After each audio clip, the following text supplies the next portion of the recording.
निबोधत।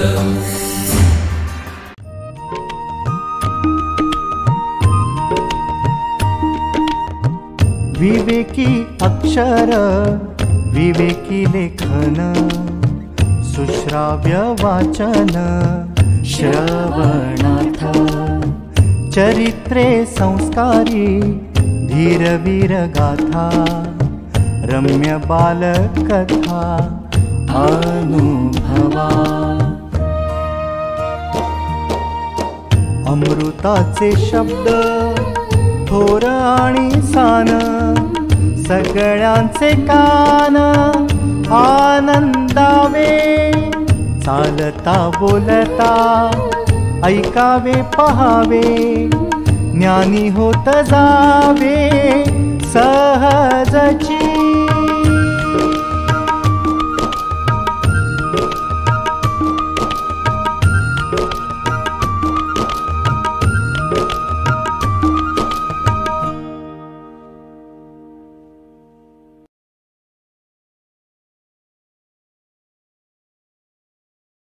विवेकानंद केंद्र मराठी प्रकाशन विभाग सादर करीत आहे गोष्टी एकनाथजींच्या।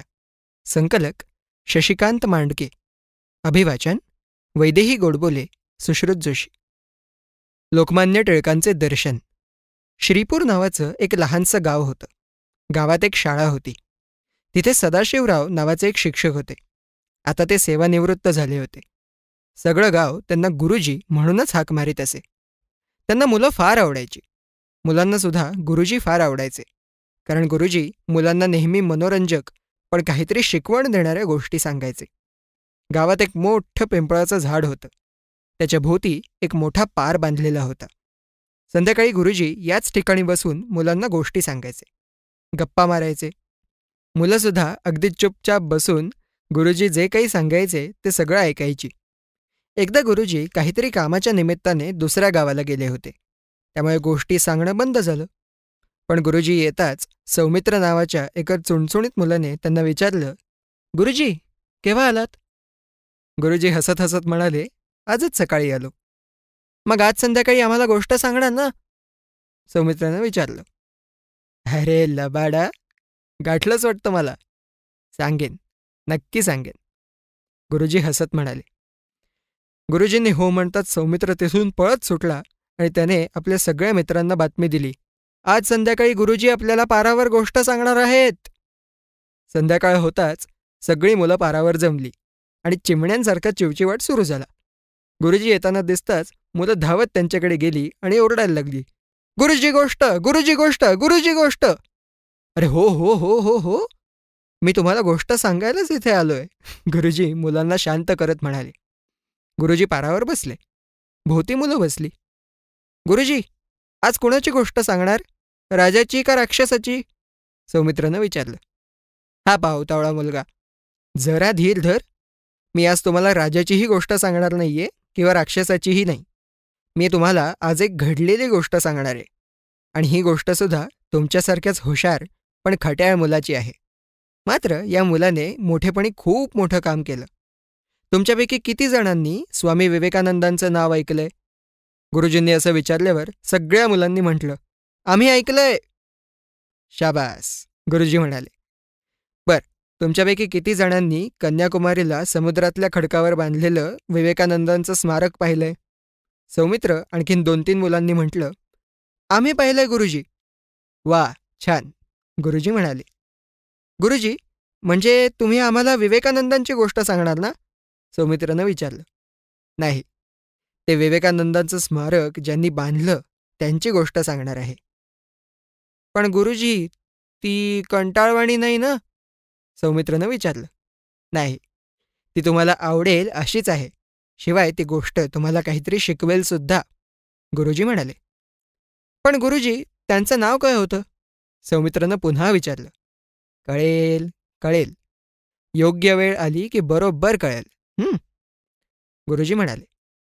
ऐका तर मग, ही गोष्ट आहे 1920 सालातली। तुम्हाला माहिती असेलच की आपल्याकडे काँग्रेस या नावाचा एक राजकीय पक्ष आहे। त्याचं अधिवेशन म्हणजे आपण म्हणूयात की वार्षिक सभा नागपूरला झाली होती, ज्याच्यासाठी मोठा छान मांडव घातला होता। त्या सभेला देशातले मोठे मोठे नेते येणार होते. नागपूरच्या एका घरातल्या आईला वाटलं की आपल्या मुलाला हा मांडव आणि तिथे भरलेलं प्रदर्शन दाखवायला हवं, त्यामुळे त्याच्या मनावर चांगला परिणाम होईल. ती आई असा विचार करून त्या मुलाला घेऊन मांडवात आली. तिथे प्रदर्शन भरलं होतं आणि प्रदर्शनाच्या प्रवेशद्वारासमोरच एक मोठं चित्र लावलेलं होतं. मुलगा त्या चित्राकडे टक लावून बघू लागला. त्या चित्रामध्ये कोणा एका मनुष्याला विष्णूचं रूप दिलेलं होतं. त्याला 4 हात होते. त्या 4 हातांमध्ये शंख, चक्र, गदा आणि कमळाचं फूल होतं. मुलानं आईला विचारलं, आई, हे कोणाचं चित्र ग? कोण आहे हा मनुष्य? अरे बाळा, हे लोकमान्य टिळक आहेत. तू त्यांचं नाव ऐकलंयस ना? हो, ऐकलंय मी. पण त्यांना असं रूप का दिलंय? आई मंद हसली आणि म्हणाली, त्यांना देशाच्या स्वातंत्र्यासाठी इंग्रजांविरुद्ध जी लढाई करायची होती, त्यासाठी सगळ्या समाजाला जागं करायचं होतं. ते स्वतः इंग्रजांविरुद्ध लढले. त्याबद्दल त्यांना इंग्रज सरकारने 3 वेळा तुरुंगात टाकलं. टिळकांनी देशातल्या गरिबांच्या आणि शेतकऱ्यांच्या कल्याणासाठी प्रयत्न केले, त्यामुळे त्यांना असं विष्णूचं रूप दिलेलं आहे. आई, यांनीच गीतारहस्य नावाचा ग्रंथ लिहिलाय ना ग? मुलानं विचारलं. हो, बरोबर आहे. ते जेव्हा मंडालेच्या तुरुंगात होते तेव्हा तिथे त्यांनी तुरुंगात हा ग्रंथ लिहिला होता. आईने उत्तर दिलं. आई, लोक म्हणतात गीतारहस्य फार चांगला ग्रंथ आहे म्हणून. त्यामध्ये गीतेचं रहस्य सांगितलंय म्हणे. ते काय रहस्य आहे ग आई? मुलाने विचारलं. बाळा, तू तर खूपच खोलात जायला लागलंस, आई हसत म्हणाली. ठीक आहे, आता तू विचारतोच आहेस तर सांगते थोडंसं. तुला तर माहिती आहेच की कौरव पांडवांच्या लढाईच्या सुरुवातीलाच अर्जुन श्रीकृष्णाला म्हणाला, या युद्धात माझ्याकडून माझे गुरु, भाऊ, मित्र मारले जातील. त्यांना मारून मला नाही राज्य करायचं. मी नाही लढणार त्यांच्याशी. श्रीकृष्ण म्हणाला, अर्जुना, युद्ध होऊ नये म्हणून आपण सगळे प्रयत्न केले, पण त्यांना यश आलं नाही. शेवटी लढाई हा एकच उपाय राहिलाय. म्हणून अर्जुना, तुला आता लढलंच पाहिजे. तू क्षत्रिय आहेस. लढाई न करता रणांगणातून निघून जाणं हे तुला शोभत नाही. लढणं हे तुझं कर्तव्य आहे. तू जर हे कर्तव्य केले नाहीस तर तुला पाप लागेल. मात्र एक महत्त्वाची गोष्ट लक्षात घे, ती अशी की तू जे कर्तव्य करशील त्याचं फळ मला मिळायलाच पाहिजे अशी अपेक्षा ठेवू नकोस. यालाच इच्छारहित कर्मयोग असं म्हणतात आणि हेच गीतेचं रहस्य आहे. आईचं बोलणं ऐकून मुलगा गंभीर झाला. टिळकांच्या चित्राकडे तो एकाग्रतेने पाहू लागला. त्यावेळी त्याच्या मनात काय चाललं होतं कोणच ठाऊक. आई म्हणाली, चला आता, आपल्याला पुढचं प्रदर्शन बघायचंय.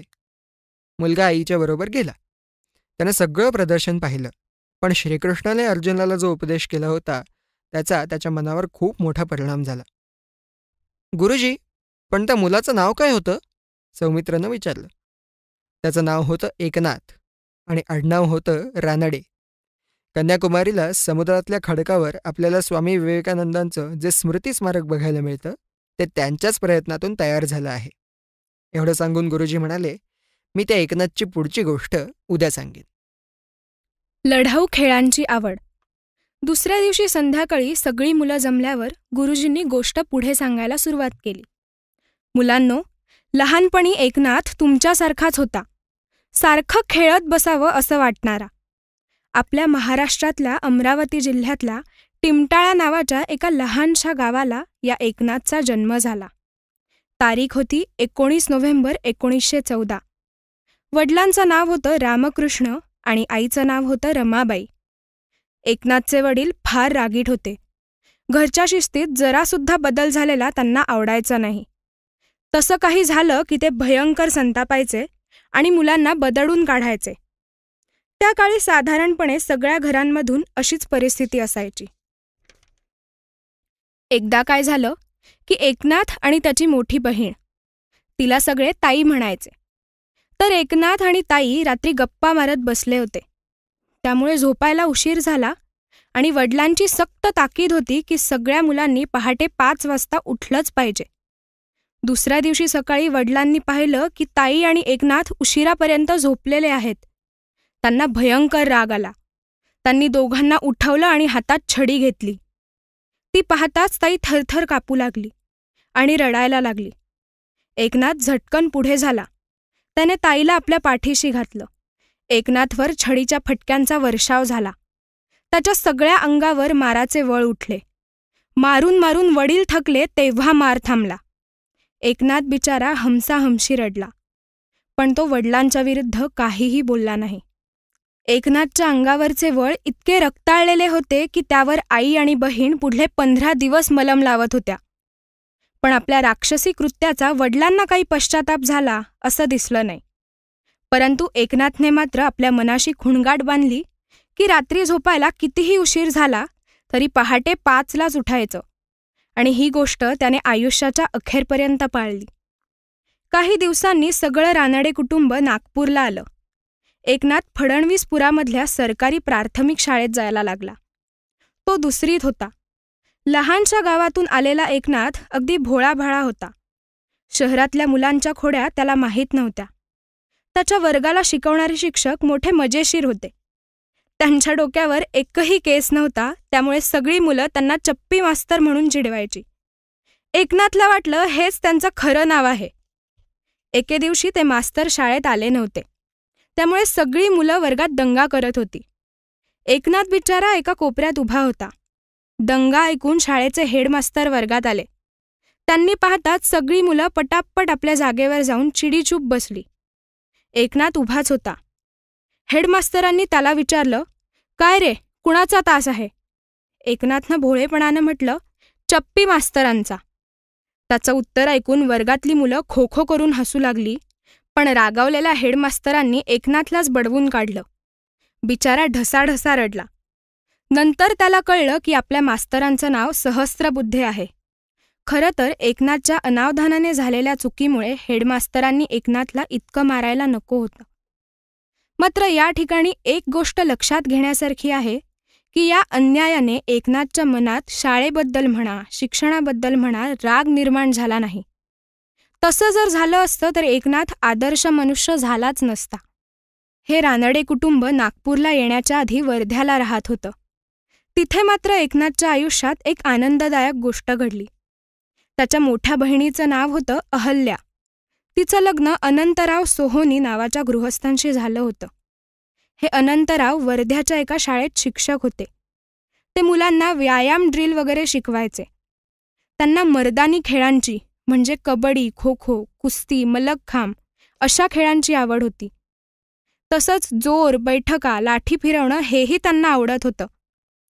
एकनाथलाही असंच काहीतरी धाडसाचं, धडाडीचं आवडायचं. त्यामुळे साहजिकच तो अनंतरावांकडे आकर्षित झाला आणि तोही मर्दानी खेळ, व्यायाम वगैरे शिकायला लागला. त्यावेळी अनंतराव भारत सेवक संघ नावाच्या संस्थेतही काम करत होते. ह्याच संस्थेचं काही काम करण्यासाठी ते नागपूरला आले. रानडे कुटुंबसुद्धा त्याचवेळी नागपूरला आलं होतं. त्याचवेळी डॉक्टर केशव बळीराम हेडगेवार यांनी राष्ट्रीय स्वयंसेवक संघाची स्थापना केली होती. त्यांना संघातल्या स्वयंसेवकांना मर्दानी खेळ, व्यायाम वगैरे शिकवायचं होतं, पण मनुष्य मिळत नव्हता. मात्र अनंतरावांची गाठ पडताच डॉक्टरांना योग्य मनुष्य मिळाल्याचा आनंद झाला. त्यांनी लगेचच अनंतरावांवर संघाच्या शारीरिक शिक्षणाची जबाबदारी सोपवून टाकली. एकनाथ अनंतरावांच्या घरी नेहमी जायचा आणि त्यांचाच हात धरून तो संघाच्या शाखेत जायला लागला. ते 1926 साल होतं. लहानपणी एकनाथ रोज तालमीत जायचा, व्यायाम करायचा. त्यामुळे त्याचं शरीर चांगलं पिळदार, कणखर झालेलं होतं. तसंच लहानपणापासूनचं शौर्य आणि सहनशीलता यांचं एक वेगळंच मिश्रण एकनाथच्या स्वभावात झालेलं होतं. याच स्वाभाविक वृत्तीमुळे तो पुढील आयुष्यात मोठमोठी कामे करू शकला. एकनाथ कुश नावाच्या शाखेत जायचा. या शाखेत जाणारे स्वयंसेवक त्यांच्या मोठेपणी फार मोठे कार्यकर्ते झाले. एकनाथ 13 वर्षांचा झाला होता. त्याला वाटायचं की आपल्यासारखंच बाकीच्या मुलांनी सुद्धा खेळामध्ये, पोहण्यामध्ये कुशल व्हावं. पण त्यासाठी त्या मुलांना ते सगळं नीट शिकवायला पाहिजे ना. एकनाथची शिकवण्याची पद्धत फार गमतीशीर आणि विचित्र होती. काय झालं की त्याचा विनायक नावाचा एक भाचा होता. 5च वर्षांचा होता. त्याला पोहायला शिकवायचं एकनाथनं ठरवलं. एकनाथनं विनायकला विचारलं की तुला पोहायला येतं का? विनायक नाही म्हणाला. मग शिकायचंय का? तर तो हो म्हणाला. एकनाथनं त्याचा शर्ट काढला आणि त्याला उचलून सरळ विहिरीत टाकून दिलं. पाठोपाठ एकनाथनेही पाण्यात उडी मारली. बिचारा विनायक नाकातोंडात पाणी जाऊन मेलो मेलो म्हणून रडायला लागला. एकनाथनं त्याला धरलं आणि काठाशी आणलं. तिथल्या पायऱ्यांवरून त्याला वर आणलं. रडवेला झालेला विनायक थरथर कापत होता. एकनाथनं त्याला विचारलं, विन्या, शिकलास का पोहायला? तो नाही म्हणाला. एकनाथनं पुन्हा त्याला पाण्यात टाकलं. तो गटांगळ्या खाऊ लागला. विहिरीत इतरही मुलं पोहत होती. ती त्याला धरू लागली. तर वरून एकनाथ ओरडला, धरू नका त्याला, खाऊ द्या गटांगळ्या, पोहणं येईपर्यंत त्याला पाण्यातच राहू द्या. बिचारा विनायक पोहायला शिकला खरा, पण एकनाथची पोहणं शिकवण्याची रीत फारच धाडसाची होती हे खरं. गुरुजींनी या ठिकाणी आपलं बोलणं थांबवलं आणि सर्वांना उद्या यायला सांगितलं. विवेकानंद केंद्र मराठी प्रकाशन विभाग म्हणजेच MPRV गेली 35 वर्षे संस्कारक्षम आणि राष्ट्रजागरणपर पुस्तकांच्या प्रकाशन व्यवसायात. 135हून अधिक पुस्तके, 10 लाखांहून अधिक प्रतींची एकूण विक्री, कार्यकर्त्यांना उपयोगी पडेल अशा माहितीची विवेकशलाका आणि केंद्राच्या देशभरातील कार्याचा परिचय करून देणारी कार्यदर्शिका. संपर्क अश्विनी हाईट्स, पहिला मजला, ग्राहक पेठेजवळ, टिळक रोड, पुणे 30. संपर्क क्रमांक 9881061686.